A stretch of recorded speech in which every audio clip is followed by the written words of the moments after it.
আসসালামু আলাইকুম সবাইকে। কেমন আছেন আপনারা সবাই? আশা করি সবাই ভালো আছেন। আমি নুসরাত চলে আসছি আজকে নতুন একটা রান্না করতে। আজকে আমি আমার খুবই পছন্দের একটা রান্না করব, সেটা হচ্ছে সরষে ইলিশ। আর আমি যেভাবে সরষে ইলিশটা রান্না করি সেভাবে আজকে আমি আপনাদের সাথে শেয়ার করব। তো সরষে ইলিশ রান্না করার জন্য আমি প্রথমে কড়াইয়ে সরষের তেল দিয়ে দিয়েছি, তারপরে এখানে পেঁয়াজ কুচি দিয়েছি, দিয়ে হালকা একটু লবণ দিয়ে পেঁয়াজটাকে হালকা ভেজে নিব। এতে পেঁয়াজের কাঁচা কাঁচা ভাবটা চলে যাবে। আর লবণটা দেওয়ার কারণ হচ্ছে পেঁয়াজটা খুব তাড়াতাড়ি সেদ্ধ হয়ে যায়। আর আমি এখানে কাঁচামরিচ এবং একটা পেঁয়াজ বেটে রাখছিলাম, সেই পেঁয়াজ বাটা এবং কাঁচামরিচ বাটা দিয়ে দিলাম, দিয়ে হালকা নেড়ে চেড়ে আমি এখানে হলুদের গুঁড়া দিয়ে দিলাম। আর এভাবে কিন্তু ইলিশ মাছের সরষে ইলিশটা খাইতে এত মজা লাগে। আসলে ইলিশ মাছ যত সিম্পলভাবে রান্না করবেন ততই কিন্তু ভালো লাগবে। আর আমি এই সরিষা বেটে একদম রস করে শুধু খোসা ফেলে দিয়েছি আর রসটা নিয়ে নিয়েছি। আমার খোসা দিলে বেশি ঝাঁঝালো লাগে, ভালো লাগে না, কিন্তু এই রসটা দিয়ে রান্না করলে এত মজা লাগে যে অসাধারণ একটা টেস্ট আসে। আমার কাছে এত পছন্দ। এভাবে যদি আমার ভিডিও দেখে আপনারা একদিন হলেও রান্না করে খান তাহলে বুঝতে পারবেন এতটা মজা হয়। খুবই কিন্তু সিম্পল, কোনো ঝামেলা নেই, খুবই সিম্পলভাবে রান্না করতে হয়, কোনো বেশি মশলা লাগে না, কিচ্ছু না, শুধু রান্নাটা সরষের তেল দিয়ে করতে হয়। আর আমি এখানে সম্পূর্ণ মশলা খুব ভালোভাবে কষিয়ে নিয়ে ভেজে নিয়ে তারপরে আমি এই যে মাছগুলো দিয়ে দিলাম। আর মাছগুলা আমি খুব ভালো করে পরিষ্কার করে ধুয়ে নিছি। আর এই মাছটা দিয়ে আমি 2 মিনিটের মতো ঢেকে রাখবো। তারপরে আস্তে আস্তে একটা একটা করে মাছ উল্টিয়ে দিব। উল্টিয়ে দেওয়ার পরে কিন্তু এখানে আমি একটু পরিমাণ পানি দিয়ে দিব সেদ্ধ হওয়ার জন্য। এখানে অতিরিক্ত পানির কোনো প্রয়োজন নেই। ইলিশ মাছ কিন্তু খুবই কম সময়ে রান্না হয়ে যায়। ইলিশ মাছ এবং চিংড়ি মাছ দুটো মাছই কিন্তু খুব কম সময়ে রান্না হয়ে যায়।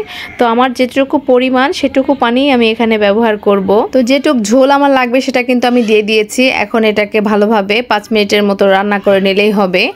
5 মিনিটের বেশি কিন্তু রান্না করার কোনো প্রয়োজন নাই। আমি ঢাকনা দিয়ে ঢেকে 5 মিনিট রান্না করে নিব। আর এই কিছুদিনের মধ্যে আমার ফলোয়ার অনেক বাড়ছে, আমি খুবই খুশি। আমার যে কি আনন্দ লাগতেছিল, কারণ আমার আরও একটা পেজ ছিল, ওই পেজটা আমি 1 বছর আগে ওপেন করে রেখে দিয়েছিলাম, কাজ করি নাই। মাঝে মাঝে আবার মিউজিক দিয়ে আমি রিলস আপলোড করি, যে কারণে পেজটা আমার বাদ দিতে হয়েছে। ওই ফেসবুক পেজের যে রিলস ভিডিও সেগুলোতে প্রায় ম্যাক্সিমাম ভিডিওতে আমি মিউজিক দিয়েছিলাম, সেই জন্য পেজটা বাদ দিয়ে আমি নতুন করে এই পেজ খুলে এখানে কাজ করতেছি।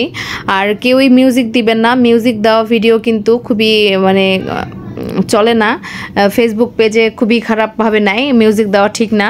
তো এই তো আমি সরষে ইলিশের লবণ চেক করে লবণ দিয়ে দিলাম। ইলিশ মাছ প্রায় রান্না হয়ে আসছে, আরও একটু শুকিয়ে নিব তাহলেই হয়ে যাবে। আর হচ্ছে আমার অভিজ্ঞতা থেকেই বলছি যে কেউ মিউজিক দিবেন না, নিজের যেটুকু পারেন সেটাই দিবেন আর ভয়েস দিয়ে ভিডিও আপলোড করবেন। আর আমার ভিডিও যদি আপনাদের সামনে যায় অবশ্যই ভিডিওটা দেখে যদি আপনাদের কোনো মতামত থাকে যে আমার ভিডিওতে এর সমস্যা আছে অবশ্যই কমেন্টে জানাবেন, তাহলে আমার অনেক ভালো লাগবে, কারণ আমার কোনো ভুল আছে কিনা আমি নিজেও জানি না।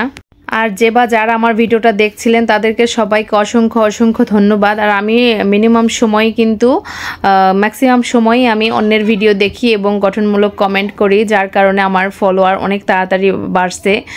এত তাড়াতাড়ি যে এতটা বাড়বে আমি কখনো কল্পনাও করিনি। আসলে ফেসবুককে অনেক ধন্যবাদ আমাকে সাহায্য করার জন্য, কারণ নতুনভাবে পেজ খুলেও খুব তাড়াতাড়ি খুব ভালো একটা ফলাফল পাচ্ছি। তো মাছের রান্না আমার শেষ, আমি কিছু কাঁচামরিচ দিয়ে দিলাম একটু সৌন্দর্যের জন্য। আর আজকের এই সরষে ইলিশ রান্নার রেসিপিটা কেমন লাগলো অবশ্যই কমেন্টে জানাবেন। এই তো আমার স্বামীর জন্য আমি ভাত বেড়ে নিচ্ছি আর দিয়ে দিলাম 1 পিস মাছ। ওর সরষে ইলিশ খুব পছন্দ, আমারও অনেক পছন্দ। তো আজ এই পর্যন্ত, সবাই ভালো থাকবেন, সুস্থ থাকবেন, আর অবশ্যই কমেন্টে জানাবেন ভিডিওটা কেমন লাগলো। আর কেউ ভিডিও আপলোড করলে মিউজিক দিবেন না, নতুনরা প্লিজ মিউজিক দিবেন না। সবাই ভালো থাকবেন, আল্লাহ হাফেজ।